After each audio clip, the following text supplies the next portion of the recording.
one guy that's on the internet making videos, I gave him a lot of props because he made videos about Jeff, Bucky, and all them. You know what I mean? But he made a video about me, saying that I was lying about the situation with my brother. Now, what happened was a year ago when I made the video, because I know I freestyle. I didn't lie about anything. I got the dates and I got the year wrong. I said that the Olympics was going, my brother was going to be in the Olympics in 1985. He got locked up in 1985. You know, and had he not got locked up, he'd have been in the Olympics in 1988. Good afternoon, America and the rest of the world. Xander J. Hobson here, stand-up comedian, entertainer, director and producer of boxing documentaries and internet trolls and those who need internet trolling. This is another episode of The Devil's Advocate, brought to you by the Brilliant Artist Movement. I'm trying to grow the platform, so please subscribe, like this video, share it, and by all means leave a comment in the comments section because I enjoy checking out the feedback from these videos that I make, as well as exchanging opinions and points of views with you all. Listen, I'm trying to get the numbers up, trying to get the video out there into the algorithm. So please, like, share.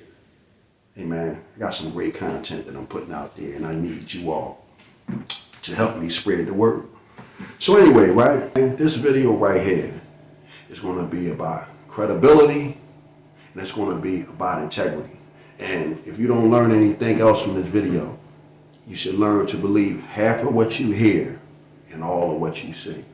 Now, I said all that to say this, right? To paint the narrative. I can remember when I learned that Santa Claus wasn't real, man.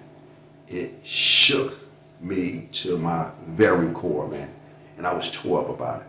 And when I got myself together, I asked my pop, Dad, what about the Easter Bunny and the Tooth Fairy? He said, Dad, he said, son, it's pretty much the same deal with them two. Ruined me, man. I probably needed therapy afterwards. Now, I said all that to say this, right? I done found myself in a full-fledged YouTube beef with my main man, Philly Trenches. But my brother still beat Meldrick till her ass, you know, in 1985. You know, and because he went to jail in 1985, he couldn't be a part of the Olympics for 1988. You know what I mean? That's how I know a dude ain't really was a boxer or really knee deep in that shit because he didn't know who my brother Beans was. Philly Trench is upset because I made a response video debunking the tale that he has been telling about his brother beating up Meldrick Taylor and qualifying for the Olympics. You know, I mean, again, first and foremost, I can understand why Philly Trenches is so upset because I know that I was upset when I found out that there was no such thing as Santa Claus, the Easter Bunny, and the Tooth Fairy. I was flabbergasted, man, and I wasn't any good. And again, I know that Philly Trenches loves his brother Beans, and I'm sure that once upon a time, Beans told him the Meldrick Taylor tale. And Philly Trenches, looking up to his big brother the way he do, he said to himself, well, why would my brother lie about something like that? And he took it as gospel.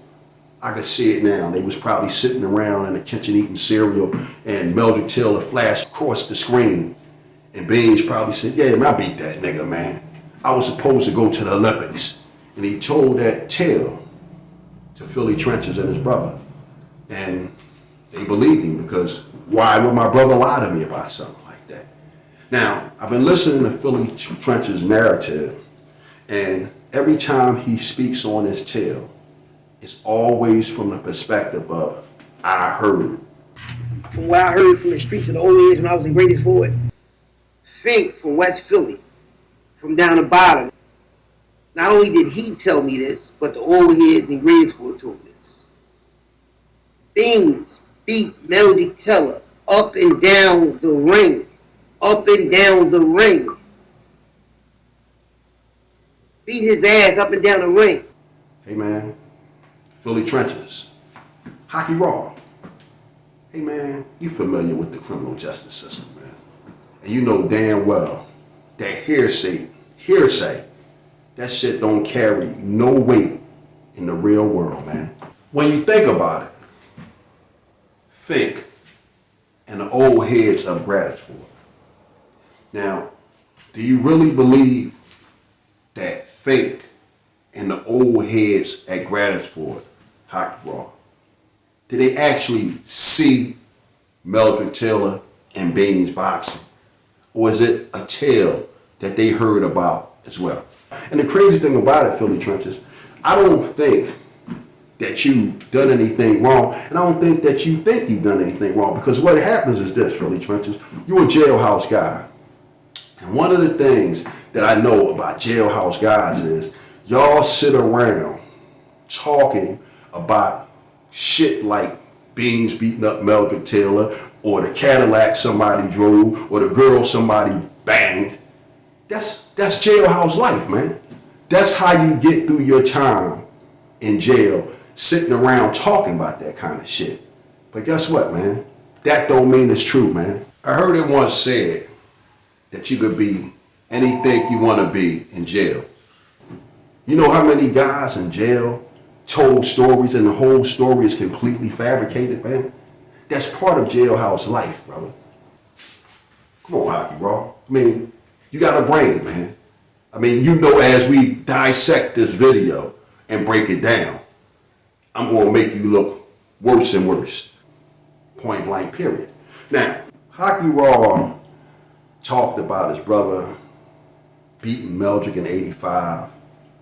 When I debunked it, he changed the dates. Now, what happened was a year ago when I made the video, as you know, I freestyle.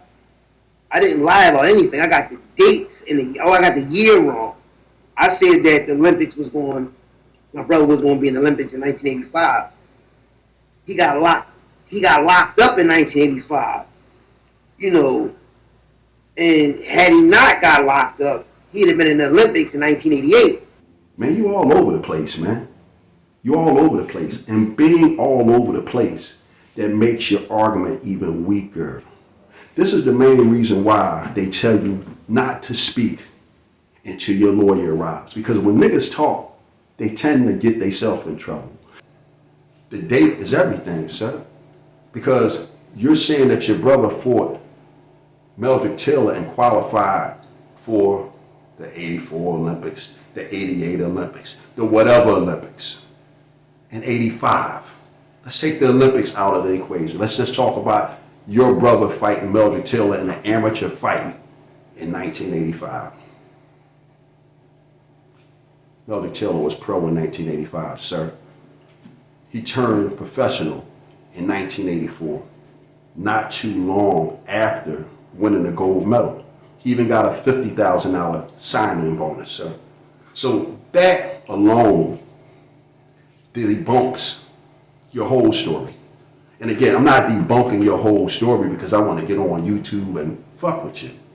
But we're talking about Philadelphia boxing history here. And when people say things that contradict history, we're talking about something called false propaganda. The same kind of false propaganda that they use to make Jesus white.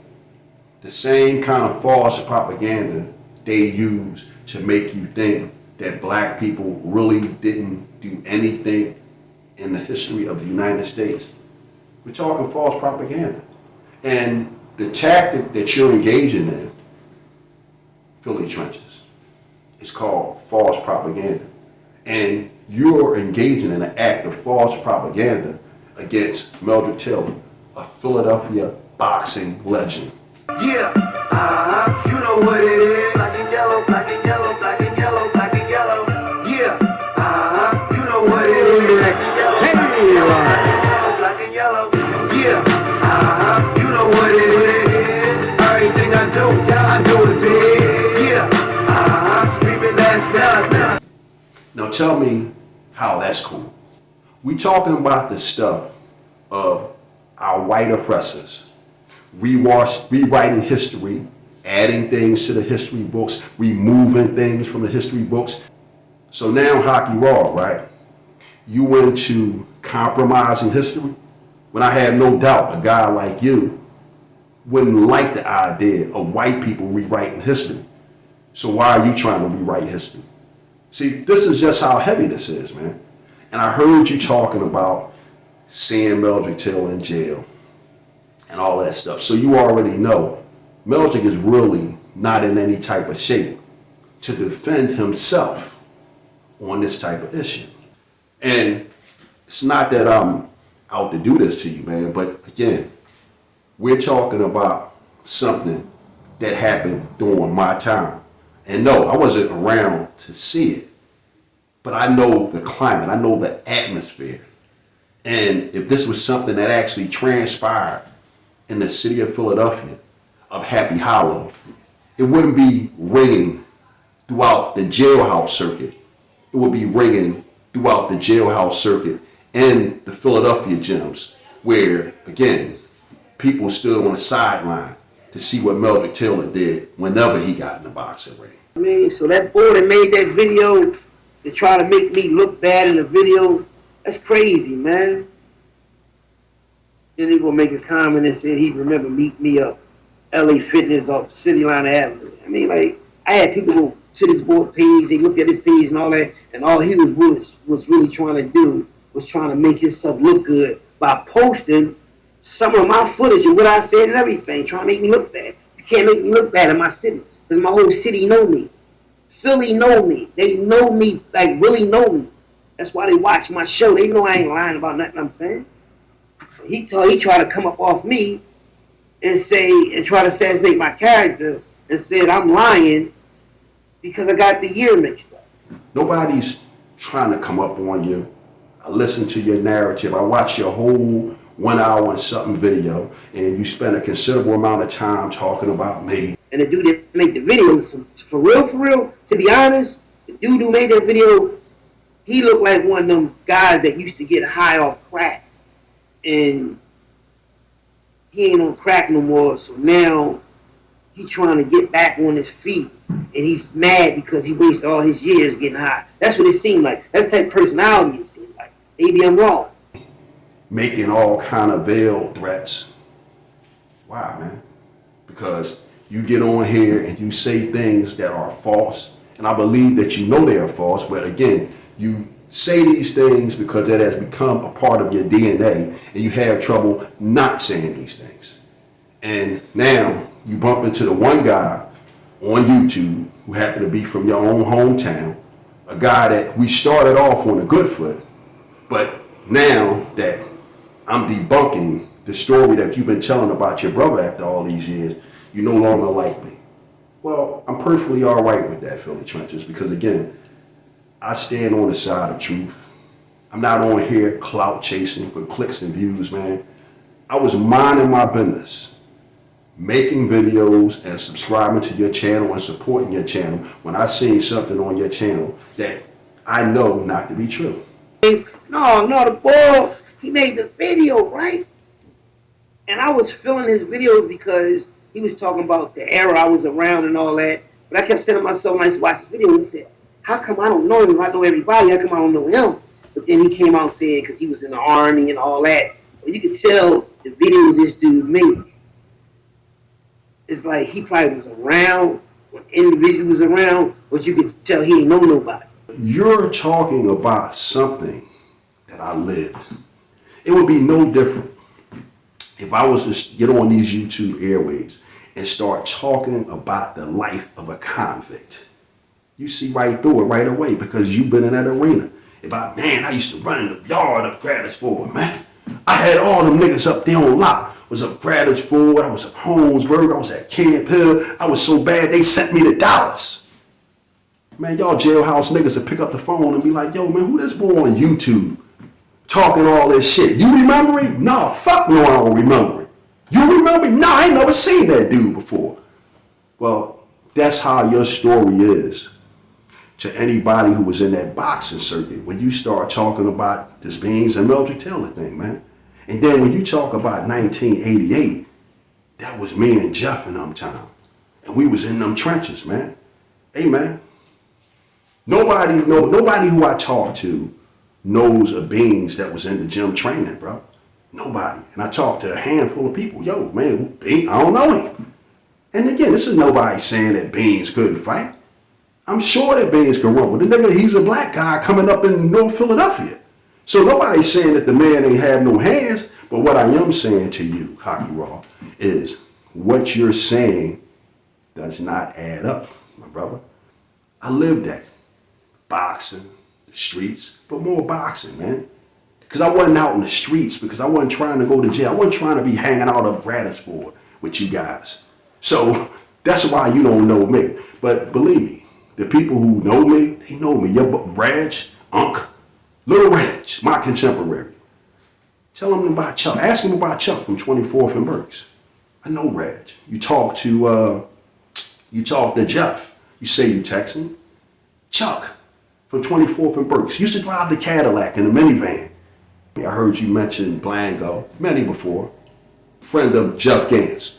We hung out with Blango one night. I only had the opportunity to meet Rodney Blango once, and I know his nephew Nate. You mentioned Omar Sistrom. Never met him before. But his brother Hassan, that's my road dog, man. As a matter of fact, I remember Hassan back from the early 80s, man, when he used to fight under Hassan Ali. Many met the 23rd Pals, and the same thing with Bucky. I thought Hassan Sistrom or Hassan Ali was a big dude, but when I finally seen him in person, I was like, damn, that's a little bitty dude there. And if you ask any of those guys about me, you know what they'd say? Oh, Chuck was a cool dude, man. He was a cool guy. He stayed in his lane. He didn't bother anybody. Yeah, man, that boy, I'm ready to, oh yeah, man, but he ain't no pushover either. And realistically speaking, if we're talking about the Beans that I'm thinking about, Beans was a cool ass dude. I liked him. But I don't know Beans to have been a fighter. And you know why I don't know Beans to have been a fighter? Because Beans was a cool guy. I liked him. And if he was fighting like you say he was during that time, I would be able to get on these airwaves and say, yeah, that boy Beans. This whole conversation boils down to credibility. Trenches, when you say something and it doesn't sound credible, a person has no choice but to look at you like you're a liar, sir. I didn't get on YouTube and start talking about your arena. You got on YouTube and started talking about mine, man. And again, if telling the truth is shitting on you, then I'm shitting on you, bro. But at the end of the day, man, I'm just on here, man, trying to build my platform, trying to put some paint where it ain't, say it's sinful to pee. And hey, man, I'm trying to drop the pearls of wisdom on people, man. And when I drop the pearls of wisdom, man, it's based on truth, man. I ain't on here doing no lying, man, because I don't have to, bro. And let me tell you something, Philly Trenches, because I'm getting ready to get out of here, man. If all that ghetto street bullshit is cool, that's why I'm glad I was corny. And as I wrap this up, man, I'm going to say this. I heard the veiled threats, bro. Because ain't nothing slow about me but my walk, man. I heard them, man. So, duly noted. And the only thing that I can tell you is, man, I'll be looking forward to it, sir. So, with that said, man, I'm done with it.